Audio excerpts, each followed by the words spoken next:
Hey friends, and welcome to the Wine CEO podcast. My name is Sarah and I'm your certified sommelier and host of the Wine CEO podcast. And today I'm so excited to be diving into one of my personal favorite regions, Champagne. I got to travel to Champagne this last summer and I had an amazing 2-week trip traveling around the region, meeting winemakers and getting to explore the region. It was my second time in Champagne, and I think we can all agree that this region is definitely one of the most, if not the most important sparkling wine regions in the world historically, as well as when we think about the current context of sparkling wines. Now, I'm in the middle of a mini series on Champagne, and I've already been showcasing some winemakers and wine industry professionals that I got to meet while I was in Champagne. But today, I'm doing a Champagne 101 course. So over the next few minutes, I'm going to give you a high-level overview of really the top most important things that you need to know about Champagne as a wine consumer or wine enthusiast. So let's dive into my Champagne 101 episode in this Champagne mini series.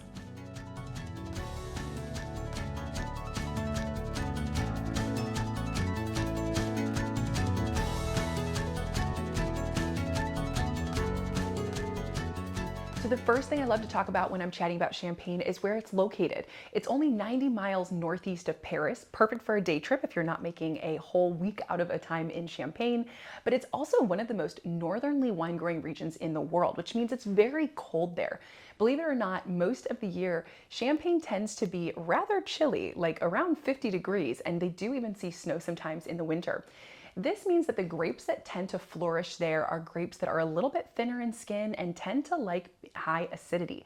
So we're going to talk about grape varieties in a little bit. The other thing that Champagne is really known for when we're talking about terroir of the region is its incredible soil. Champagne is known for its limestone soil that is a specific type of limestone, which is chalk.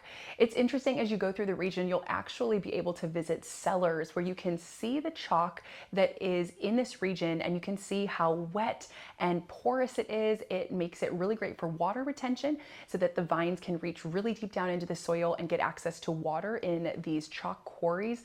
And it also makes for a really interesting cellar underground, these cold, wet, dark cellars, which we'll talk about in just a little bit in today's episode. So these two unique factors make the region very, very special. And what we see is that Champagne has had a wonderful history. There's a lot that we could talk about when it comes to the history of Champagne. Wines have been made in the Champagne region for centuries. In fact, wines were made here by the Romans many, many centuries ago. And a lot of people incorrectly believe that it was a monk, Dom Perignon, who invented Champagne. But in fact, Champagnes had been made in this region for many, many years before that. And because of the unique climate of the region, what winemakers in this area found was that they would make their wine and they would store it. And because of the cooler temperatures, fermentation would pause. And then when the spring would occur and the wines would start to warm up a little bit, the fermentation would begin again, and the second fermentation would cause some bubbles and the wines were effervescent. At the time, this was not appealing and the winemakers were very upset, but no one really knew exactly why this was happening. And Dom Perignon was one of the first individuals to really study this occurrence and understand why it was happening, and then make some advancements in the Champagne industry to be able to better understand why it was happening and how they could actually improve upon this process to make the Champagne that we know today.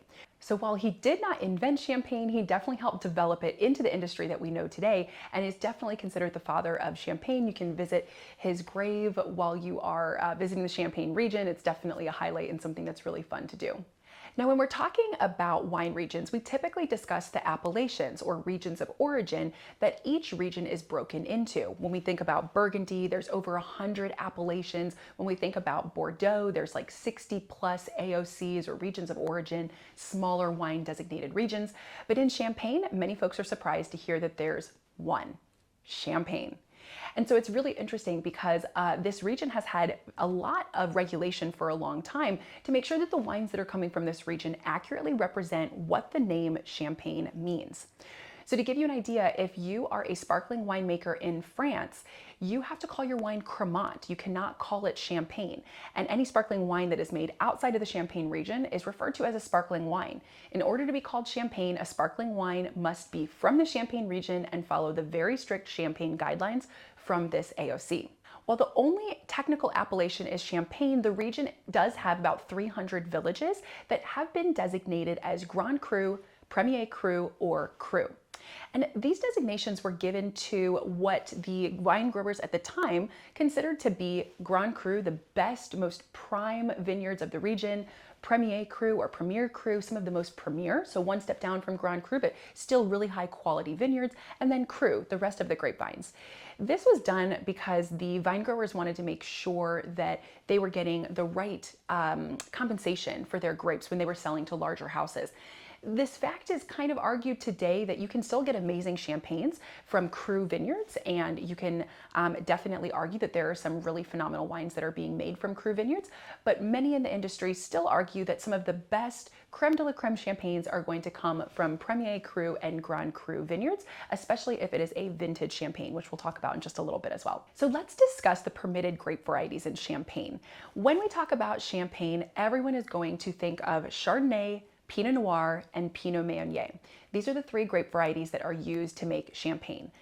Now, Pinot Meunier is technically a clone of Pinot Noir, so it's not in theory its own grape variety, but we often discuss it as such. Now, while these are the three main grape varieties that are always attributed with Champagne, believe it or not, there are actually 4 additional white grape varieties that are in fact allowed in the Champagne AOC region. These 4 grapes are Arbein, Petit Meslier, Pinot Blanc, and Pinot Gris. Now, these do account for less than 0.5% of the planted grapes in the region, but it's good to note that they are permitted by the Champagne AOC. There's a ton of care that goes into the growing of grapes and harvesting in the Champagne region. It's highly regulated, and the local Champagne Association actually limits the amount of grapes that can be grown by hectare. So it controls the quality of the grapes by making sure that the vine growers are not growing a mass amount for what they consider to be the proper percentage of their vines.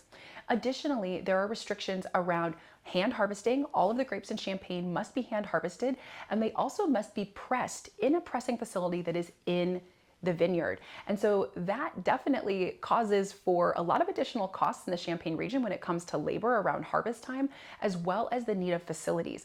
You can't put the grapes in a refrigerated truck and then press them in another region, which happens in a lot of the world. In Champagne, you must press the grapes in a pressing house that is in the vineyard area so that you're getting the freshest grapes possible to make the most incredible juice for your Champagne. And when we talk about the individuals that are making Champagne, there are really 3 main groups that we need to talk about. The first are maisons, or champagne houses. These are going to be the larger champagne producers that you're probably very familiar with: Veuve Clicquot, Mumm, Krug. These are larger champagne houses that are making millions and millions of bottles of champagne every year. Most of them are going to buy most, if not all, of their grapes from local growers, and they're going to take those grapes and make their champagne. We'll talk about the process in just a moment of how champagne is made. But the benefit of shopping with a champagne house is that you're going to get a very consistent product. They work very hard to make sure that their product is consistent year after year, and they're going to really take a lot of care to make sure that they're working with the local growers to get quality grapes to make incredible wine. And the French word for an individual who buys grapes in order to make wine is négociant. And so you will often see the designation NM, or négociant manipulant, on a champagne bottle for a champagne house. So this is how you're going to know if the champagne that you're looking at is made from a larger maison. The next group that we like to look at are cooperatives. And cooperatives are basically a group of growers that are coming together to sell their wine under a single brand name. I had the great opportunity to visit Champagne Palmer while I was in Champagne, and you'll see that interview coming up next week. Cooperatives are also known for incredible consistency. They're working with the same growers year after year, usually offering the exact same type of grapes year after year. And so they're going to have consistency, but they're going to be a little bit smaller typically than the maisons. But the cooperatives have incredible quality as well. And if you find cooperative manipulant, or CM, on a champagne bottle label, then you know that you're buying from a cooperative. And then last but not least are the grower producers, and this area has a piece of my heart because I love small businesses and small winemakers, and grower producers tend to be the small family-owned wineries as well as small businesses in the region. So as the name implies, grower producers are individuals who are both growing their grapes and then using those grapes to produce their own wine. Many of these vine growers will actually sell some of their grapes to large houses as well, but many of them will use all of their grape production to produce their champagne for that year. Now, grower producers typically are able to focus a little bit more on the truth of terroir, or the sense of place in a region, because unlike a large house that's buying grapes from all over the Champagne region and then blending them to create a consistent champagne product that's going to go to millions of consumers around the world, grower producers are going to be making their champagne typically from within one region, or maybe within even one small section of a vineyard. And so you're really going to be able to understand the uniqueness of each region around Champagne, each village, their specific unique characteristics based on their aspect in the sunlight, their drainage, the soil, etc. So you're really going to get a little bit more of a picture of the uniqueness of each Champagne village when you're buying from grower producers. Additionally, I love supporting the little guy, and these are our small growers and producers and small champagne houses throughout the region, and so I love supporting these grower producers. When you're shopping for champagne, if you see RM or SR, Récoltat Manipulant or Société Récoltante, these are both referring to grower producers, so you know that you're going to be buying a champagne from a smaller champagne making family. Now, these are a little bit harder to find typically, and you may have to work with your local wine shop to ask for some specific grower producers, because often what we will find throughout a lot of the world is that the majority of the champagnes that are exported are from these larger maisons and cooperatives. The grower producers tend to share most of their champagne within France or within near regions within Europe, but you can definitely find some if you find the right wine shop or ask that some be brought in and sourced. All right, so let's talk about the process of making champagne. So typically champagne is going to be made from a blend of hundreds of still wines that are blended into one base wine that then goes through a secondary fermentation to add bubbles, the sparkling factor that we all know and love. So if we were to break champagne production down into the most simplistic terms, a winemaker is going to make a still wine first. So they go through all the effort, the production of making a still wine. Then they're going to add yeast and sugar to that still wine to create a secondary fermentation. When they do that, they're going to trap the bubbles in the bottle, they're going to age the wine, then they're going to add a sweetened mixture of wine and sugar at the end to determine the final champagne sweetness, and then they're going to sell it. So it sounds really simple, but making champagne is not that easy. And I'm going to go through the full detailed process of how champagne is made and a lot of the regulations around it in a moment.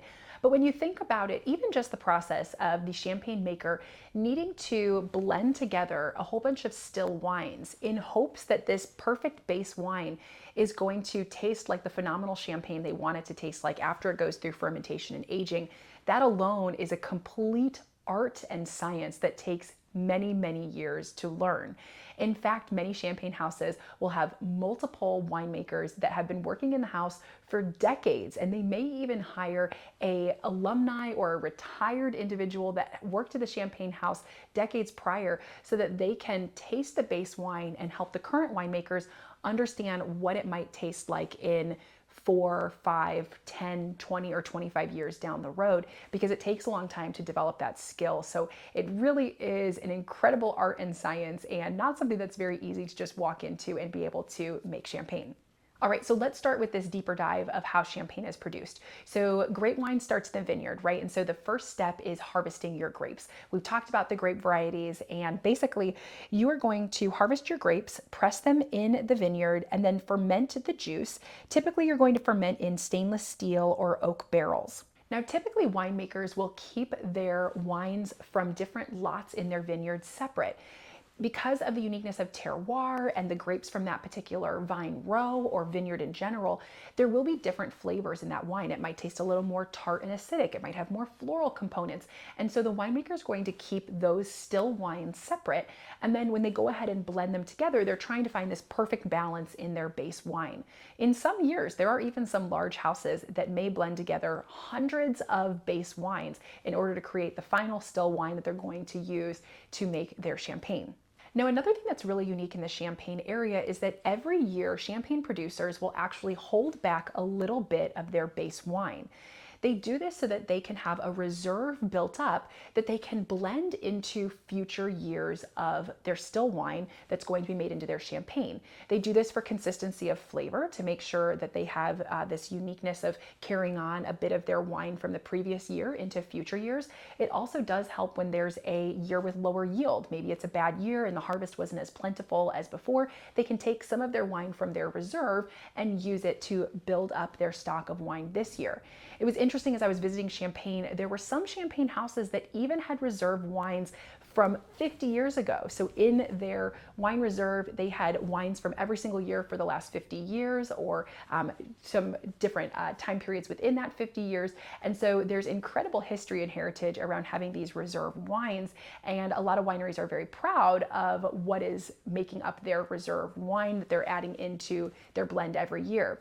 Now, there are some winemakers in the Champagne region that call this a Solera system. For those of you that are familiar with sherry and the process of making sherry in Spain, there's a Solera system that's kind of similar, but in Champagne, there's a bit of a disagreement between whether or not this can really be called a Solera system, because it's not 100% accurate to the true Solera process, but hopefully that gives you a bit of an idea of kind of what this perpetual reserve looks like, because it really is a vat or barrel or large tank of wine, and they're adding wine from this year that then is mixed in with years from many, many previous years, and they'll use a portion of that perpetual reserve wine in the blend for this year as well. Now, obviously, this only happens in the non-vintage wines that are made from each house. So let's talk for a second about the difference between non-vintage and vintage champagne. So non-vintage, as the name infers, is a non-vintage champagne. What this means is that the wine in the bottle is a blend of grapes, wines made from multiple years. That contrasts with a vintage champagne, where in the bottle, the only wines that can be used to make this bottle of wine have to be from grapes harvested in that particular vintage. So if you had a 2015 champagne, you know that all of the grapes used to make the wine for this champagne were from 2015. Now, vintage champagnes are only made in the best of the best years. And for many champagne houses, they're also only going to use grapes that are from Grand Cru or Premier Cru vineyards in order to make their vintage champagnes. Vintage champagnes are often considered a little bit higher quality in the champagne world, and often they are going to be some of the best from the vineyard. Now, vintage champagnes have to be aged for a minimum of 3 years in the cellar. We'll talk about aging in just a second, whereas non-vintage champagnes have to be aged for a minimum of 15 years. And so there is a little bit of a difference between the aging and the production, but it's just good to know that non-vintage means that it's a blend of wines from grapes that were harvested in multiple years, whereas vintage means that all of the grapes were harvested to make this wine in one particular year. So if you don't see a date or a year on the bottle, then it's most likely a non-vintage champagne. Okay, so let's continue through the champagne making process. So we talked about how you have all of these still wines that the champagne producers have made. So the winemakers, again, are going to be making Chardonnay, Pinot Noir, or Pinot Meunier typically. And as you can imagine with the Pinot Noir and Pinot Meunier, depending on the style of champagne that the producer is making, they may have minimal skin contact with those red grapes so that they have a little bit of a rosé color. They may not if they're truly trying to make a traditional white champagne. We'll talk about the different styles of champagne a little bit later, but they're going to take these still wines that they've made from the Chardonnay, Pinot Noir, Pinot Meunier, maybe from different vineyard plots, vineyard regions, and they're going to blend them all together to make their base wine. Now, if you remember way back to my very first episode when we talked about how wine is made, the way that you make an alcoholic beverage is by taking a sugary juice, in this case, grape juice is how wine is made. You add yeast to it, and the yeast is going to eat the sugar. As the yeast eats the sugar, the byproducts are CO2 and heat and alcohol. And the CO2, in the case of champagne, is going to be trapped in the bottle so that the bubbles remain in the bottle. So the winemaker takes their base wine. So they've blended to find their perfect base. They have their base wine in their bottle, and they're going to add something called the liqueur de tirage. The liqueur de tirage is a mixture of sugar and yeast that's going to be added into the base still wine to start a secondary fermentation. So the yeast eats the sugar that's in the bottle, and it's going to create alcohol, and it's going to create CO2. But with the champagne, there's going to be a cap that's on the bottle so that the CO2 has nowhere to go, and it basically dissolves as a gas into the bottle. Later, when the bottle is popped open, obviously this gas is going to reignite, and you're going to have the bubbles that we all know and love. But this is how you get the sparkling aspect added into a bottle of champagne. Now, as the yeast eats up all of the sugar, the yeast will eventually die when all the sugar is gone. As the yeast cells die, they're transformed into something we call lees. Lees is the name of these dead yeast cells, and the lees add a really interesting textural and flavor component to the now sparkling wine.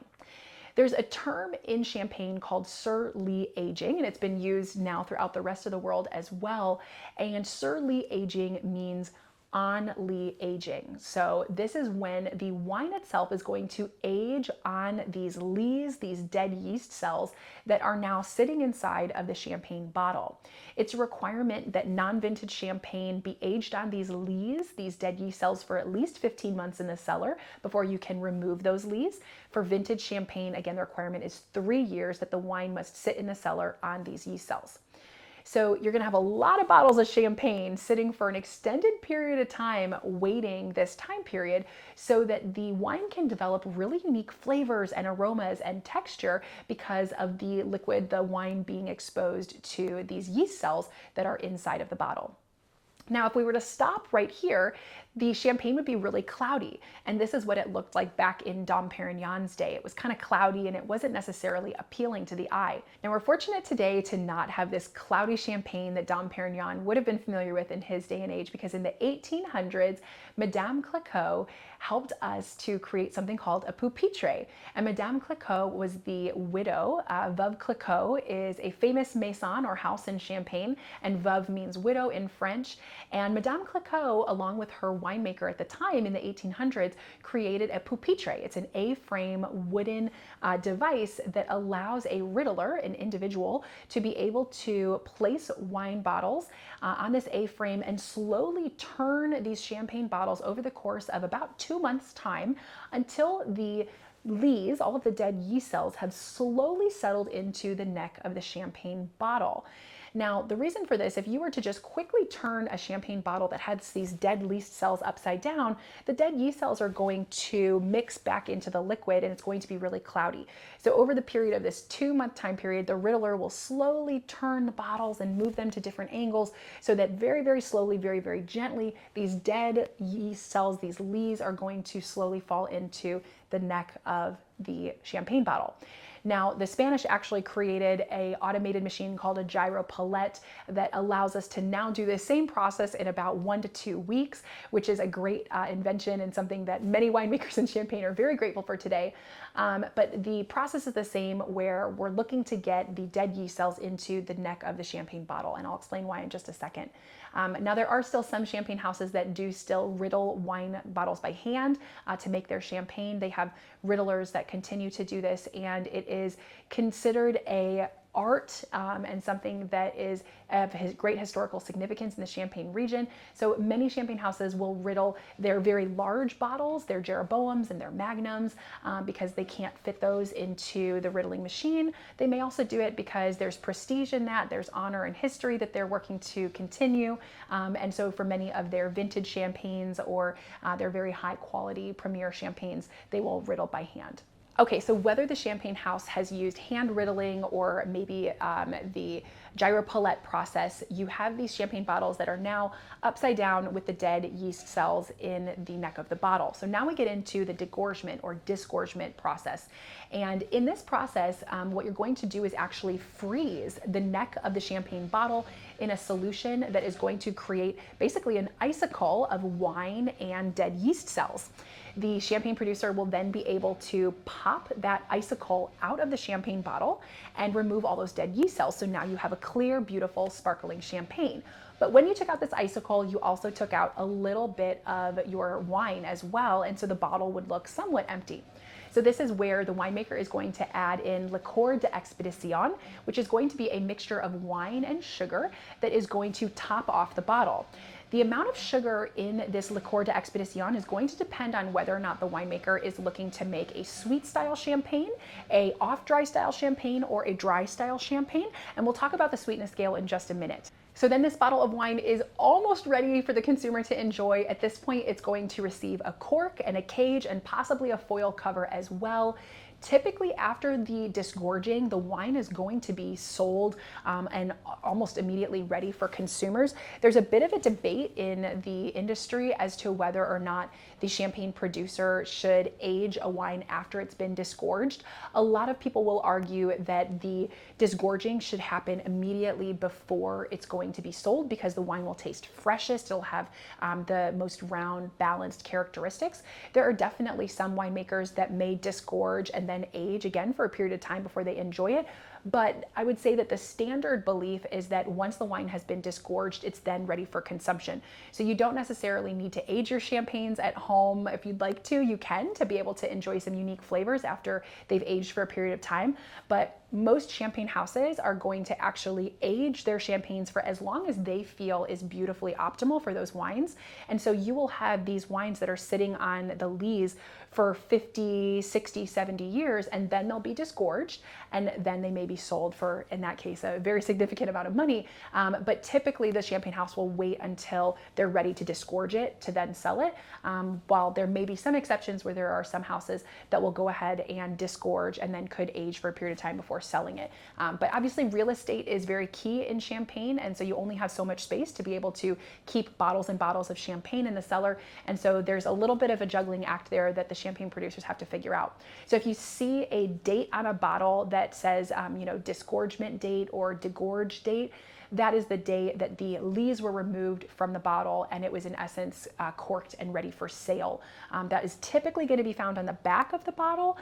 It's not an expiration date or an enjoy by date. It's the date that it was disgorged. So fun fact there, and definitely something good to know. And I think this kind of brings up a good point, this debate around the, disgorging of the wine.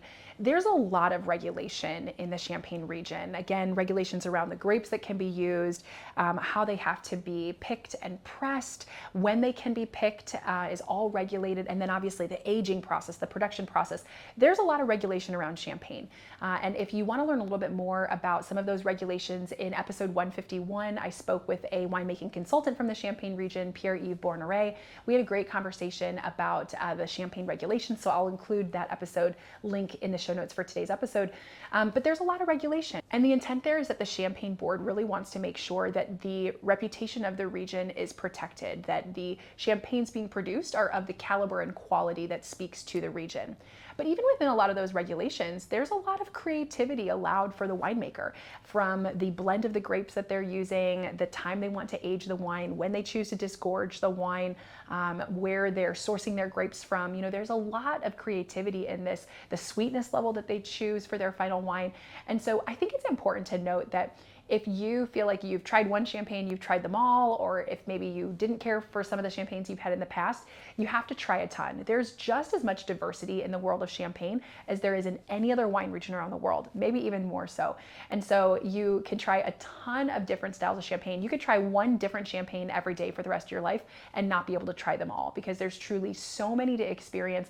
Different levels of sweetness, again, different blends of grapes that are going to add to different characteristics, aging, vintage, non-vintage. There's so many factors that go into making wine.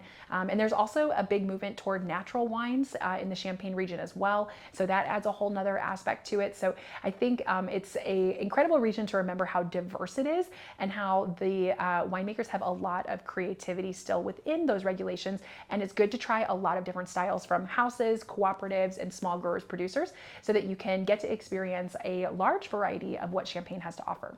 I think within that too, I tend to often hear consumers complain about the price of champagne. And many people believe that it's simply because of marketing dollars that champagne is so expensive. They look at these large houses and they assume that champagne is just so expensive because they're the only ones that can call their sparkling wine champagne, and they, have the marketing dollars to make it so expensive. But actually, when you look at the champagne making process, there's a reason why it's so expensive. We talked about how you need labor in order to hand harvest the grapes. You need space to be able to store these wines that you're aging. You could have hundreds of thousands or even millions of bottles that you need to store, and they must be stored within the Champagne AOC. They have to be stored for a regulated period of time. And so all of this adds additional cost. Then we're not even taking into consideration the cost to just run the winery and produce the wine, to have your press facility in the vineyard. And then obviously on top of that, we have the cost of distributing and import taxes and things like that. So champagne is truly so expensive because of the amount of care that goes into the production. Now, for you, you may not feel like champagne is necessarily expensive. And I think that there are some very approachable price points for some really great quality champagnes.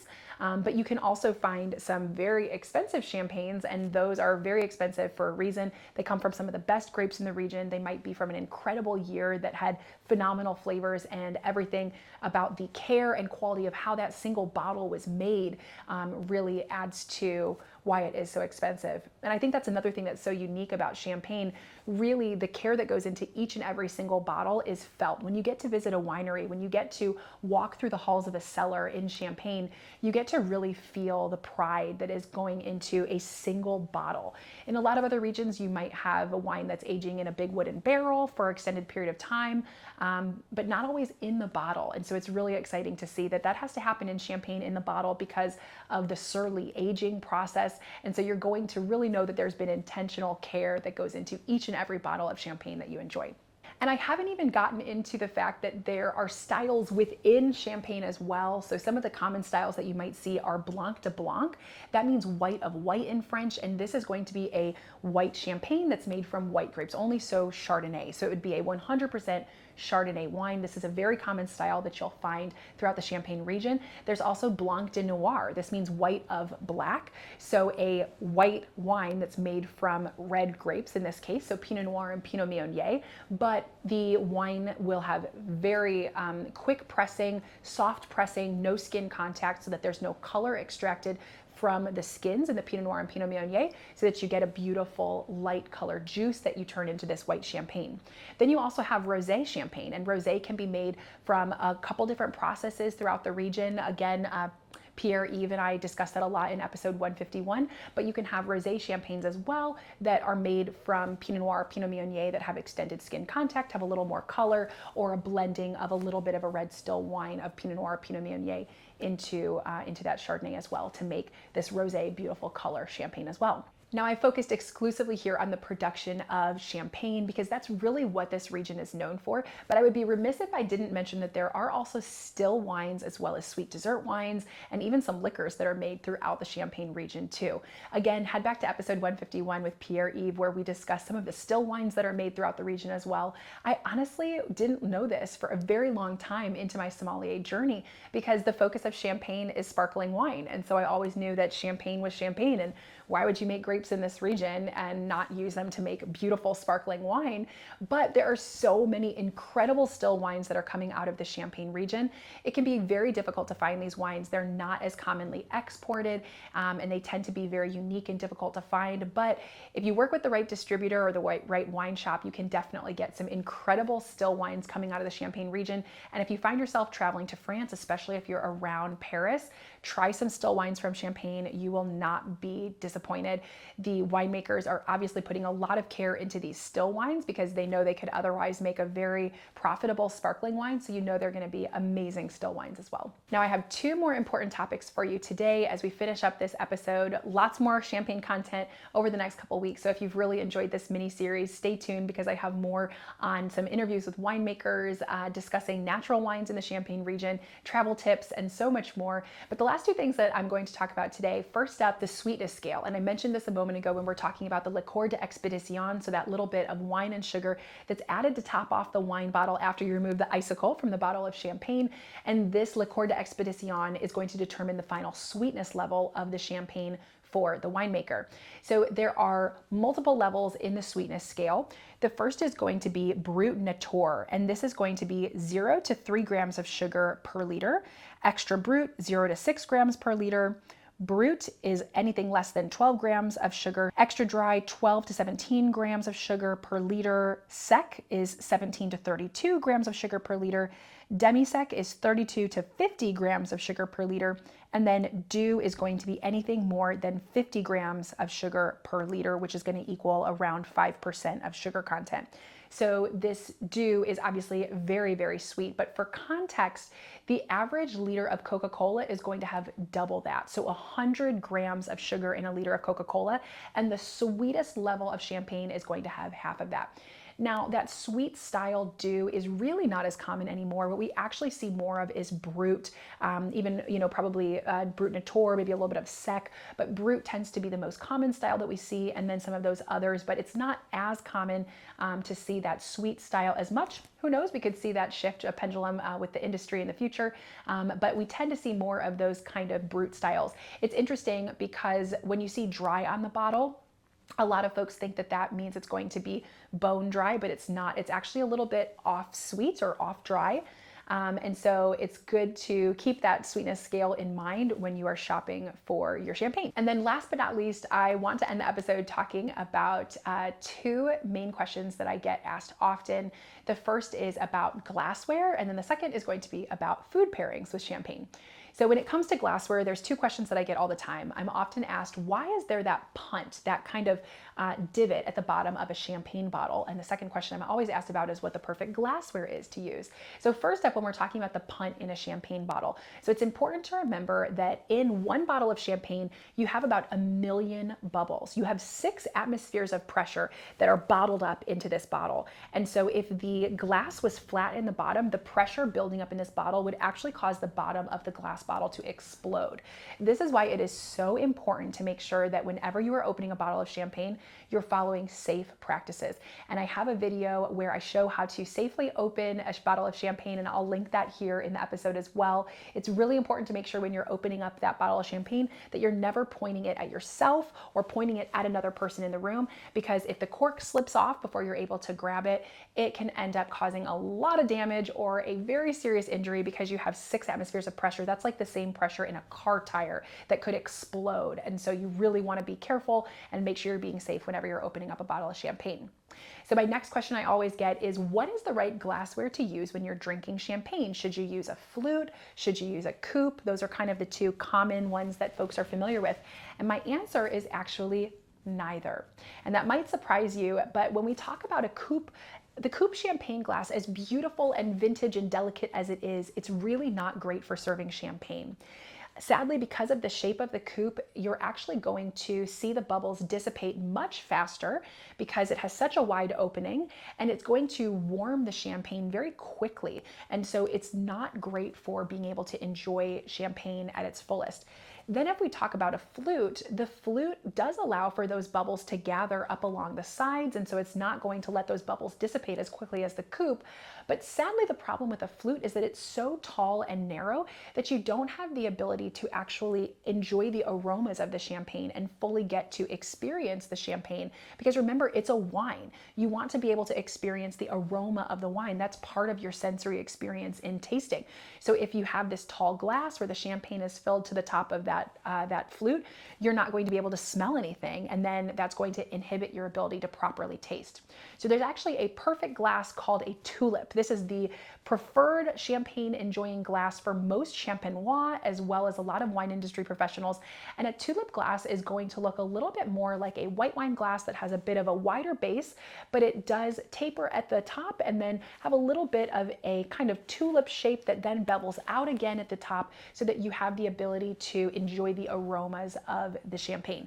Now, if you don't have tulip glasses at home, that's quite all right. Many individuals can enjoy champagne in a white wine glass. That's actually what I choose to do when I'm dining out. I'll ask for my sparkling wine in a white wine glass. That way I can enjoy the full aromas of the wine, still give the champagne plenty of base for the bubbles to be able to gather up the sides and not dissipate quickly, but I can then enjoy the aromas as well. So last topic, you know I love talking food and wine pairings. The great thing about champagne is that typically it's going to pair with almost anything you can imagine. I love pairing champagne and sparkling wines with all different types of food, from appetizers, entrees to desserts, because they have wonderful acidity, which makes your palate salivate and get excited for whatever food you're going to be enjoying, but also because of the bubbles, you cleanse your palate in between bites. So it makes it really great if you're enjoying any type of fatty food, fried foods like French fries, fried chicken, honestly, even a big fatty steak. I know a lot of people may disagree with me on that, but you can enjoy champagne with almost anything out there because it has has a wonderful body and texture that's going to help really give you balance to whatever you're eating. It's also a great celebratory drink. Everyone loves champagne. I had the great opportunity to interview Caroline Brunn for the podcast show just while I was in Champagne, and that episode was live right before the holidays. She is an artist who paints champagne. When she tastes a bottle of champagne, she paints what she is experiencing in the bottle. And I actually showed up at her house at 10 a.m. to do this interview, and she offered me coffee, water, or champagne, the water of the Champagne region. And I said, oh, I'd love a glass of champagne, but it's 10 a.m. And she assured me that nope, in the Champagne region, it is truly like water. And when you go to someone's house, you are offered a glass of champagne immediately. And I decided then and there that that's how I want to be. I want people to show up at my house, and no matter what time of day, I want to be able to offer them a glass of champagne, because it just makes people feel welcome. It's, why not celebrate everything in life, right? So you're just coming over to stop at my house and say hi, perfect, expect a glass of champagne. I think as a beverage, it has a symbol of enjoyment and excitement and love and fun. It's something that we use to celebrate special occasions. So champagne has an incredible history. I haven't even gotten into the wonderful stories of how champagne was saved through World War I and World War II. There's some incredible history in the region that I'll be talking about a little bit more in some of the upcoming episodes. So if you're loving learning about champagne, definitely hit subscribe to my channel so you don't miss any of the upcoming episodes. And if you loved today's episode and you learned something new, please hit like, drop a comment, let me know what you loved, and share this episode with a friend. The best way for others to learn about the Wine CEO is for you to share by word of mouth. So I would be so grateful if you would take a moment and share today's episode with someone who has not heard of the Wine CEO before. Until next week, friends, I hope you drink something new and delicious. Maybe try a new champagne, possibly a grower producer or a small maker from the Champagne region. And I will catch you all next Wednesday on the Wine CEO podcast.